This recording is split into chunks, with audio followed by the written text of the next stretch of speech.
24장입니다.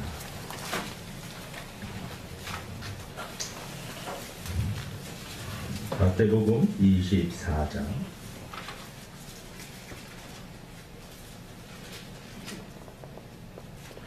조금 길긴 하지만 우리 같이 읽어봅니다. 제가 한 절 읽고 여러분들이 한 절 읽습니다.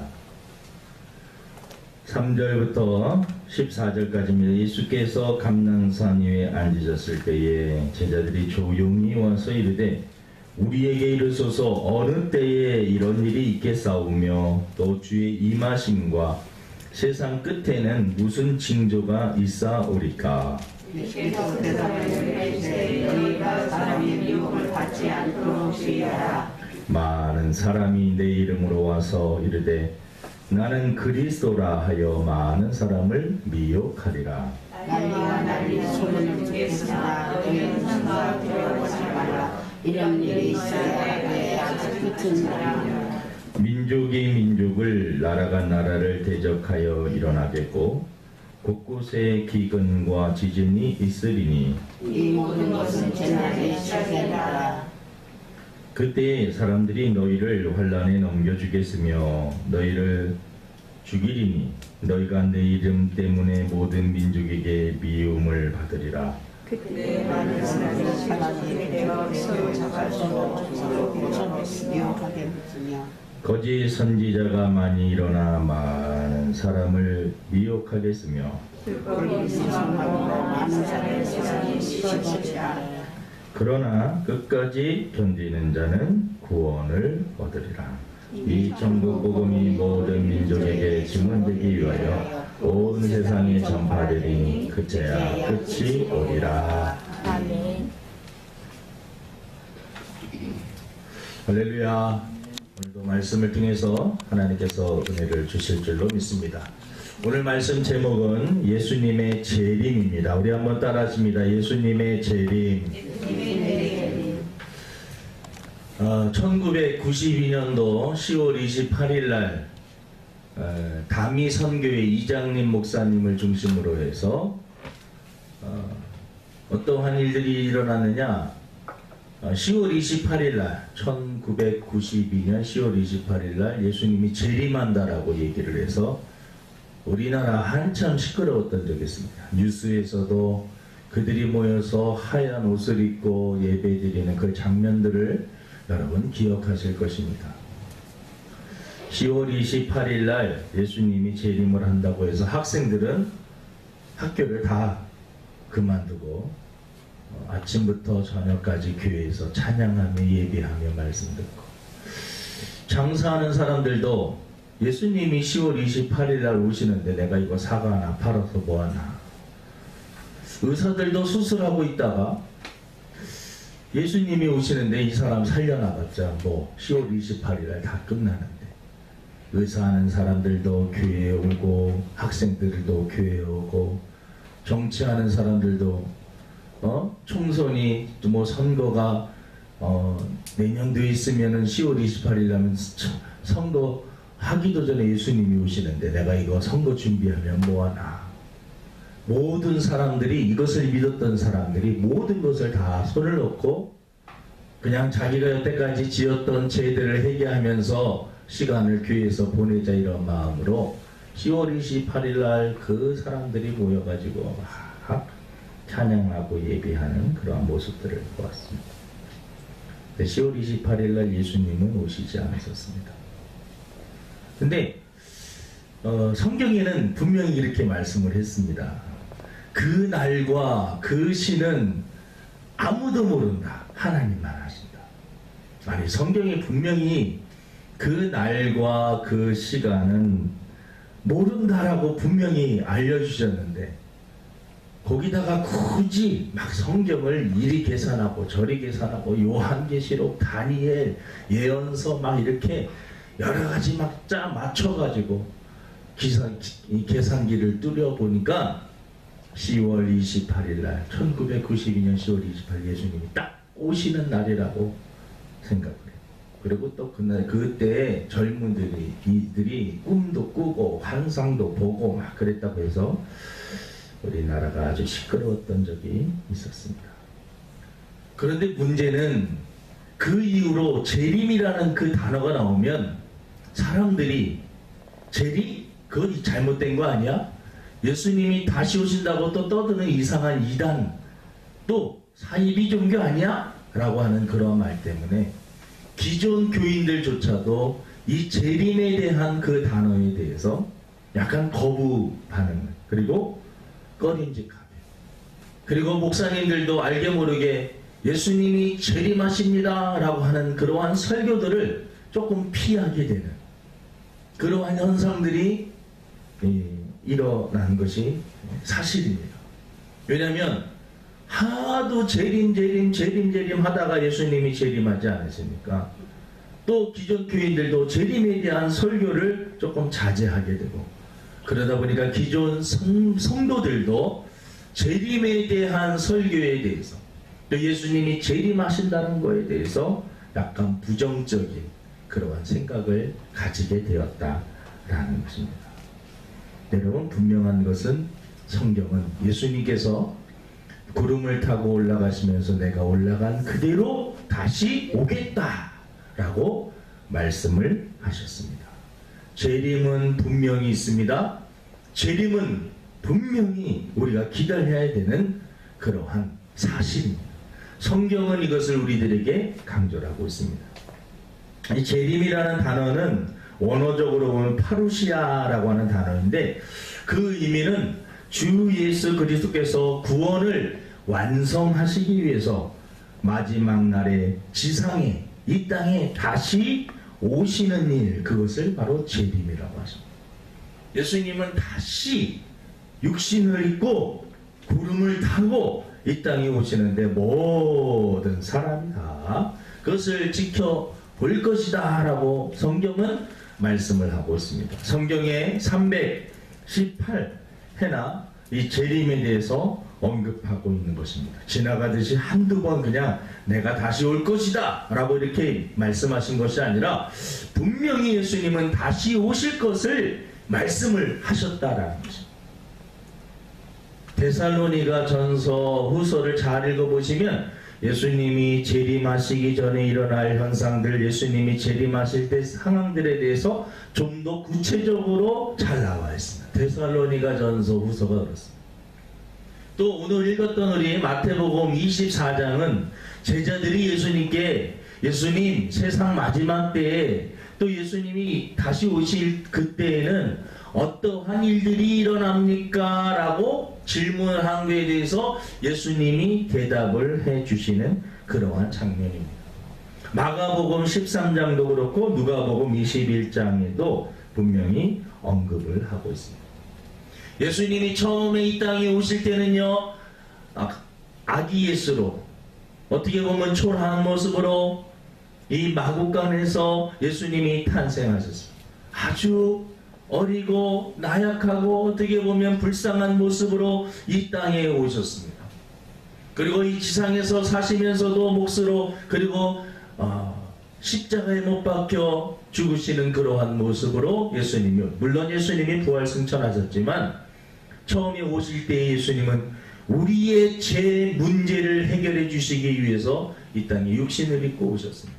하지만 다시 오실 그 예수님은 영광의 모습으로, 권능을 가진 모습으로, 어미한 모습으로, 능력의 모습으로 이 땅에 오실 것을 말씀을 하고 있습니다. 이사야서 11장 4절에 보니까 공의로 가난한 자를 심판하며 정직으로 세상의 겸손한 자를 판단할 것이며 그의 입에 막대기로 세상을 치며 그의 입술의 기운으로 악인을 죽일 것이며. 예수님께서 다시 오시는 그 모습은 공의로 세상을 심판하시는, 예레미야 23장에도 5절에 보니까 여호와의 말씀이니라 보라 때가 이르리니 내가 다윗에게 한 의로운 가지를 일으킬 것이라 그가 왕이 되어 지혜롭게 다스리며 세상에서 정의와 공의를 행할 것이며 그의 날에 유다는 구원을 받겠고 이스라엘은 평안해질 것이며 그의 이름은 여호와 우리의 공이라 일컬음을 받으리라. 시편 22편에는요, 예수님이 초림하실 때는 어린 아주 나약한 모습으로 오시지만 다시 오시는 그 예수님은 모든 민족이 그분에게 예배를 드리며 모든 사람이 그분 앞에 무릎을 꿇고 그분의 심판을 받아야 되는 그러한 모습으로 오실 것을 성경은 예언을 하고 있습니다. 여러분, 예수님은 분명히 다시 오시는데 오실 때 믿는 자에게는 예수님을 기다리고 예수님을 기다리며 믿음을 지켰던 자들에게는 큰 위로와 축제의 시간이지만 예수님을 믿지 않는 그 사람들에게는 두려움과 공포와 그날이 바로 멸망과 심판을 받게 되는 그러한 날이 될 것이다 라고 성경은 말씀을 하고 있습니다. 사랑하는 성도 여러분, 예수님은 분명히 오시는 것입니다. 우리 한번 따라하십니다. 예수님은 크게 예수님은 분명히 오십니다. 믿으십니까? 여러분, 예수님은 분명히 다시 오십니다. 내가 일상생활이 바쁘고 먹고 사는 것이 바쁘고 그리고 이것저것 하는 일들이 많고 우리 성도들이 잊지 말아야 될 것은 예수님은 다시 오신다. 예수님은 어떠한 모습으로 오시느냐? 성경에 보니까는요, 영광으로 빛나는 모습으로, 영광으로 빛나. 누구든지 나와 내 말을 부끄러워하면 인자도 자기와 아버지와 거룩한 천사들의 영광으로 돌아올 때 그 사람을 부끄러워하리라. 영광의 모습으로요, 예수님께서 오실 때는 거룩한 천사들을 동원하면서 오신다. 마태복음 24장 30절에 그때 인자의 징조가 하늘에서 보이겠고 그때 땅의 모든 족속들이 통곡하며 그들이 인자가 구름을 타고 능력과 큰 영광으로 오는 것을 보리라. 구름을 타고 능력과 큰 영광을 가지고 오시는 것을 보게 될 것입니다. 사도행전 1장 11절에도 이르시되 갈릴리 사람들아 어찌하여 서서 하늘을 쳐다보느냐 너희 가운데서 하늘로 올려지시니 예수는 하늘로 가심을 본 그대로 오시리라 하였느니라. 예수님의 재림은 분명히, 우리가 왜 성경을 믿습니까? 왜 예수님을 믿습니까? 왜 하나님을 믿습니까? 하나님의 말씀은 약속한 대로 그대로 성취가 되기 때문에 그렇습니다. 데살로니가 4장 16절에도 주께서 호령과 천사장의 소리와 하나님의 나팔 소리로 친히 하늘로부터 강림하시리니, 하나님 예수님께서 오실 때 조용한 모습으로, 그리고 처음에 오실 때처럼 아주 조금 열악한 모습으로, 나약한 모습으로, 연한순 같은 모습으로 오시지 않습니다. 모든 민족이 그 소리에 놀라며 천군 천사들을 동원하면서 주님은 다시 오신다라고 성경은 말씀하고 있습니다. 주님을 대적하는 자들은 반드시 심판을 받을 것입니다. 그날은 저주의 날입니다. 예수님을 믿지 않는 육신의 정욕과 안목의 정욕과 이 세상의 그러한 욕심의 욕망을 가지고 살아갔던 그런 모든 사람들의 삶 속에 이 재림은 저주가 될 것입니다. 하지만 그날을 기다리고 소망하며 힘들고 어려워도 믿음을 지키며 끝까지 신앙을 지켰던 자들에게는 큰 위로의 날이, 주님의 품에 안기는 날이며 우리는 천국에 입성하는 그러한 날이 될 줄로 믿습니다. 저와 여러분들이 어떻게 보면 가능성도 있어요. 주님이 오시는 것을 볼 수 있는 가능성도 있습니다. 물론 그날과 그때는 모르지만 많은 성경을 보는 사람들이 지금 말세다. 저 말세라는 말은 제가 어릴 적에도 들었어요. 초등학교 때 예배 드릴 때도 전도사님들, 목사님들이 말씀하실 때 여러분 지금 말세입니다. 그때도 말세다고 그랬어요. 지금도 말세다. 근데 요즘에 말씀하시기를 말세 중에서도 끝말세다. 네? 거의 다 됐다. 라는 말씀들을 많이 하십니다. 근데 오늘 읽었던 우리 성경 마태복음 24장에 보면은요, 어떠한 내용이냐면 예수님께서 오시기 전에 징조들이 있다. 징조들이. 그냥 오시는 것이 아니라 예수님이 세상에 다시 오실 때, 재림하실 때 이러한 현상들이 일어날 것이다. 여러분 마태복음 24장을 한번 보세요.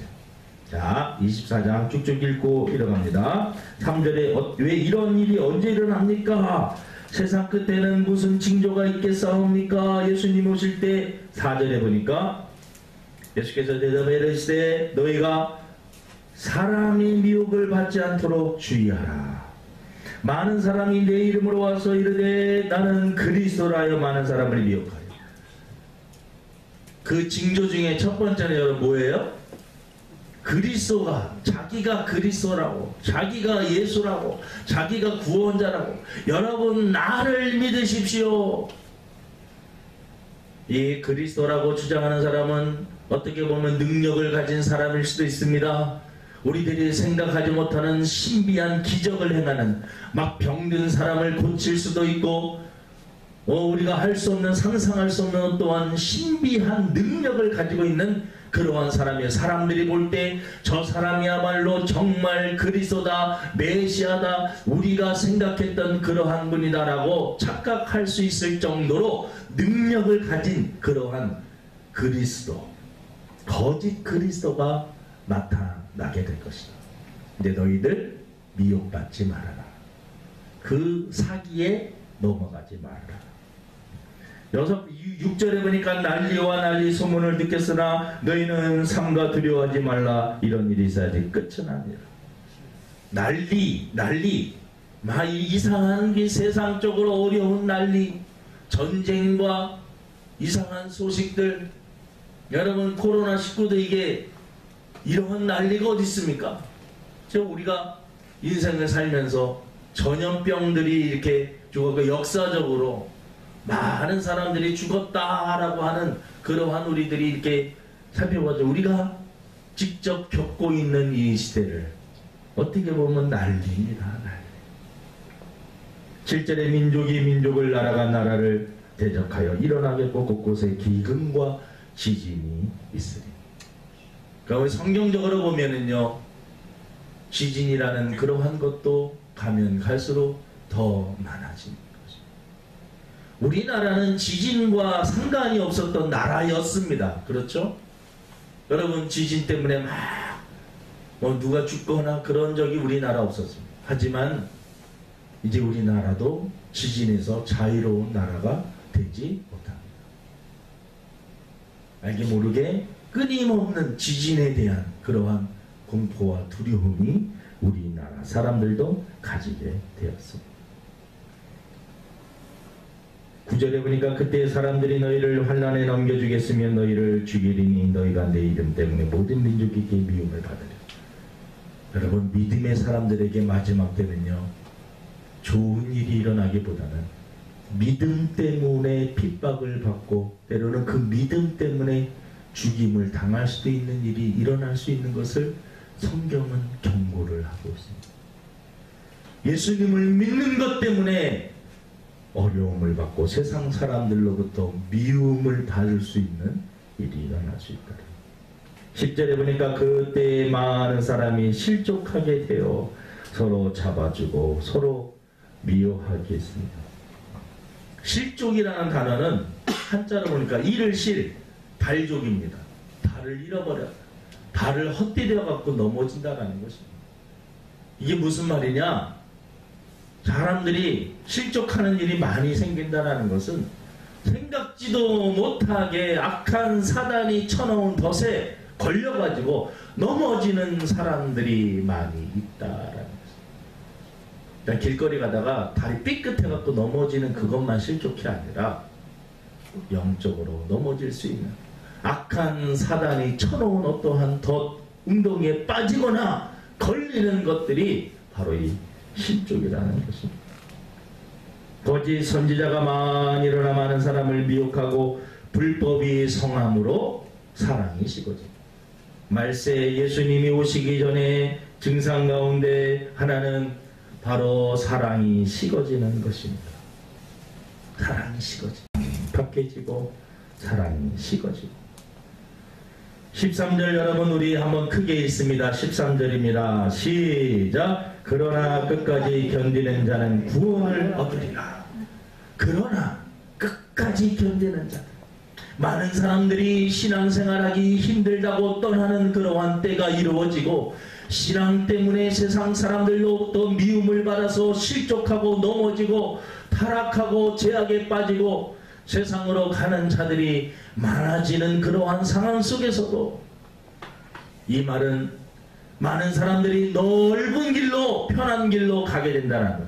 예수님을 포기하고 신앙을 포기하고 많은 사람들이 걷고 있는 편한 길로 넓은 길로 간다는 것입니다.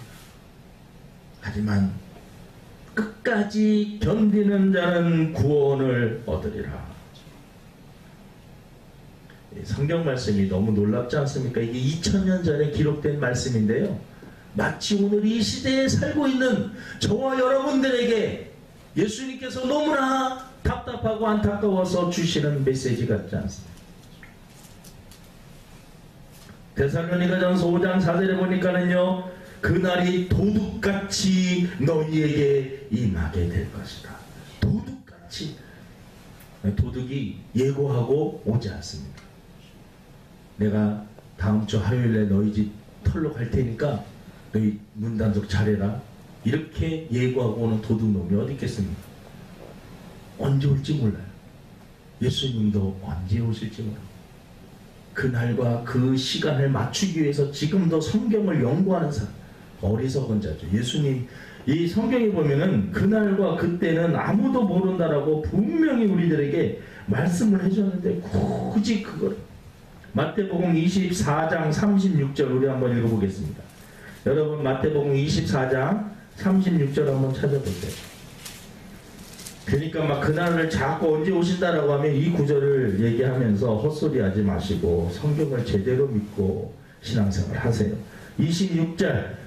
36절 우리 한번 읽어봅니다. 시작. 그러나 그날과 그때는 아무도 모르나니 하늘의 천사들도 아들도 모르고 오직 아버지만 아시느니라. 성경이 분명히 아버지만 아신다라고 그렇게 말씀을 하고 강조를 하는데도 굳이 그 시간을 맞추겠다라고 해갖고 몇 날 몇 시에 오신다라고 그것 가지고 싸우고 있는 사람들이면 얼마나 어리석은 자들. 성경을 많이 안다라고 해갖고 여러분 이 성경 이상 넘어가면 안 돼요. 성경이 여기까지다라고 하면 그냥 거기까지만 믿어야 돼요. 아버지만 아신다라고 하면 징조가 이런 징조가 있으니까 지금이 마지막 때구나 이런 것을 우리가 감지하고 깨어있고 준비를 하면 되지, 그날과 그 시간을 정해놓고 막 하던 일 다 때려치우고 이거는 주님의 뜻이 아니다라는 거죠. 그러니까 성경을 봐도 좀 제대로 믿어야 돼요.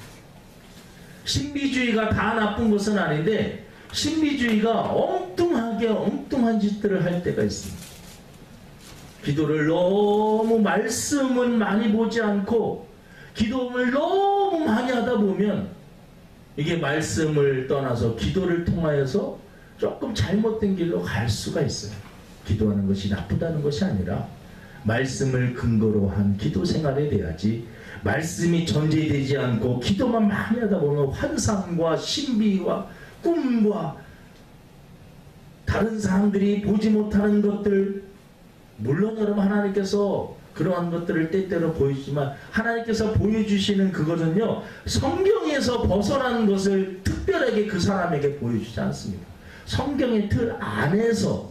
그래서 내가 어떠한 특별한 경험을 했거나 특별한 어떠한 체험을 했어도 성경을 읽어보고 그것이 성경과 위배되면 성경이 굴복해야 되는 거예요. 그 성경보다 자기가 본 계시를 더 우선시하면 거기서 2단이 되고 3단이 되는 거예요. 성경이 우선인 겁니다. 아무리 막 너무나 확실한 꿈과 막 어떤 체험이 있어도 성경이 그거를 말하지 않으면 자제를 해야 돼요. 절제를 해야 돼요. 그게 성령의 역사입니다. 그래서 여러분 예수님이 오시기 전에 징조들을 우리가 잘 알아야 돼요. 그래서 우리 성도들은 그런 예수님이 오실 때 성도들 어떻게 준비하면서 살아야 되느냐? 첫 번째는 마태복음 여러분 24장에는 예수님이 재림에 대한 징조들 이럴 때 오겠다라고 얘기를 하면서 25장에 보면은요 예수님께서 이 비유를 말씀하십니다. 열처녀의 비유, 기름을 준비하는 비유, 달란트 비유. 이게 뭐냐면 깨어 있으라는 겁니다. 열처녀의 비유, 신랑이 오기 전에 신랑이 더디 오니까 신부들이 졸고 있는 겁니다. 여러분 예수님이 오신다라는 말씀을 이렇게 듣다가 예수님이 더디 오시니까 세상 사람들이 또 믿음의 사람들이 다 영적으로 졸고 있다라는 겁니다. 예전부터 오신다라고 하는데 아직도 오시지 않아. 그래서 기름도 신앙, 이 기름을 뭐 신앙이니 성령 충만이니 여러 가지로 뭐 이렇게 설명하는 사람들이 있는데 여러분 예수님께서 오실 때 우리의 믿음, 우리의 신앙, 영적인 생활 그거를 졸지 않고 우리가 유지하면서 깨어있는 것이 중요한 것입니다. 말씀을 잘 들어보세요. 마지막 시대 영적으로 둔감해지는 시대가 오는데요. 노아의 시대처럼 올 것이다 라고 성경은 우리들에게 힌트를 줍니다. 노아 시대는 많은 사람들이 시집가고 장가가고 세상의 쾌락에 푹 빠져서 이 멸망 심판이 물 심판이 올 거라고 하는 노아가 그렇게 많이 강조를 합니다. 여러분 하나님의 심판이 곧 임할 겁니다. 여러분 방주로 피하셔야 됩니다. 여러분 죄를 회개하고 하나님을 믿어야 됩니다 라고 노아가 아무리 외쳐도 사람들이 무시하고 노아의 말을 무시하고 세상에 그냥 정욕대로 살다가 결국은 다 심판을 받고 멸망을 받게 됩니다. 노아의 시대의 사람들이요 멸망해 가는 것을 뻔히 알면서도 멸망 속으로 막 빨려 들어가는 겁니다. 죄악 속으로 이미 죄악이 막 이렇게 그 소용돌이 속에 빠져 들어갔고요 빠져나오고 싶어도 빠져나올 수 없는 상태가 되는 거죠. 수많은 사람들이 죄악 속에 이렇게 하면 안 되는 것을 뻔히 알면서도 그 소용돌이 속에 빠져갖고 헤어나오지 못하는 그러한 사람들이 나는 이미 늦었어. 마음은 온이로 돼 육신이 약하여서 죄악 가운데 푹 빠져 사는 그러한 상태가 된 사람들이 많이 있다. 그때 예수님께서 오신다라. 예수님이 오신다는 것들도 알고요. 이렇게 살면 안 된다는 것을 알면서도 이미 죄악의 그 악한 사단이 쳐놓은 전략과 전술과 시스템에 빠져서 그냥 죄 속에서 반복하면서 살고 있는 자기 자신들을 발견하는 성도들이 많이 있는 그때 예수님이 오신다. 심각한 문제. 우리의 삶을 성결한 삶을 유지해야 될 것을 성경은 말씀하고 있습니다. 디모데전서 6장 14절에 우리 주 예수 그리스도께서 나타났을 때까지 흠도 없고 책망받을 것도 없이 이 명령을 지키라. 이 예수님께서 우리들에게 너희 마지막 때가 되면 어려운 일들이 많으니까 신앙생활 믿음을 지키기에 어려운 시기가 도래하니까 흠도 없고 책망받을 것도 없이 너무나 어려운 말씀인데 우리들에게 이 말씀을 하고 있습니다. 흠도 없고 책망받을 것이 없이 디도서 2장 12절에 보니까는요 이 말씀을 잘 들어보세요. 우리를 양육하시되 경건하지 않은 것과 이 세상 정욕을 다 버리고 신중함과 위로움과 경건함으로 이 세상에 살고 마지막 때는요 조금 신중하게 살아라. 그동안 너희들이 이렇게 살아왔던 삶 이제 보다도 신중하게 왜 마지막 때가 되었습니까? 그리고 의로움을 유지하면서 경건하게 살아라. 마태복음 25장에는 착하고 충성된 종아라는 칭찬을 듣는 사람이 있으며 또 하나는 악하고 게으른 종아라고 하는 말을 듣는 사람들이 있습니다. 데살로니가 후서 3장 11절에 보니까는요 마지막 때가 되어서 그때도 예수님 당시에도 예수님이 곧 오실 것을 그들이 알면서도요 예수님이 곧 오시는데 뭐 내가 일할 필요가 뭐 있어 하면서 일을 하지 않고 게으렀던 자들이 있습니다. 그들에게 경고합니다. 일하지 않는 자는 먹지도 마라. 이러한 말씀의 그 배경은 바로 예수님이 곧 오시는데 내가 뭔 일을 할 여러분 예수님이 내일 오신다고 해도 우리들이 오늘 맡겨진 그 일에 대해서 최선을 다하며 영적으로 깨어있고 내가 해야 될 일들을 감당하면서 갓난아이 어머니가 갓난아이 이 젖을 줘야 되는데 예수님이 내려오신다고 갓난아이를 내팽개치고 교회에 와가지고 주여 주여 부르고 있으면 주님이 기뻐하시겠냐라는 것입니다. 우리들이 해야 될 일을 해야 되는 것입니다. 주님이 내려오신다고 할지라도 우리들이 오늘 해야 될 나에게 주어진 그 사명을 감당하고 있다가 주님을 맞을 수 있는 저와 여러분이 되어야 될 줄로 믿습니다. 여러분 끝까지 견디면서 우리 자신들을 지키면서 아멘 주 예수여 속히 오시옵소서. 마라나타라고 하는 그 의미가 주여 주님을 소망하며 기다립니다. 주여 속히 오시옵소서. 여러분 재림이라는 단어가 이상하게 우리 성도들에게 멀어진 그 이유들이 있었습니다. 하지만 여러분 이 시대를 분별하면서 성경을 보면서 우리들이 깨어져 있어야 됩니다. 예수님은 반드시 다시 오십니다. 그날을 기다리며 끝까지 견디며 믿음을 지킬 수 있는 저와 여러분 되기를 주님의 이름으로 축원을 드립니다. 하나님 아버지, 예수님이 다시 오신다라는 이야기가 어떤 사람에게는 우스운 소리처럼 무슨 말 장난같이 장난처럼 들릴지 모르지만 성경은 우리들에게 분명히 경고하고 또 말씀하고 있습니다. 그리고 너무나 구체적으로 마지막 때에는 거짓 그리스도들이 거짓 선지자들이 많이 나올 것이고 난리와 난리 전쟁과 기근과 여러가지 소식들을 어려운 소식들을 듣게 될 것이고 불법이 성함으로 많은 사람들이 마음이 강박해져 사랑이 식어지게 될 것이며 마치 노아의 시대처럼 많은 사람들이 쾌락 쪽에 푹 빠져서 아무리 노아가 외쳐도 그 말이 귀에 들리지 않는 그러한 때에 주님이 오실 것이다 라고 말씀하고 있습니다. 오늘의 이 설교를 하나님 쉽게 여기지 않게 하여 주시옵시고 마지막 때에 깨어있게 하여 주시고 흠도 없고 연약한 모습이 아니라 주님이 오실 때 부끄럽지 않은 모습으로 주님을 맞을 수 있는 저희들이 되게 도와주시옵소서. 감사하며 예수님의 이름으로 기도드립니다. 아멘.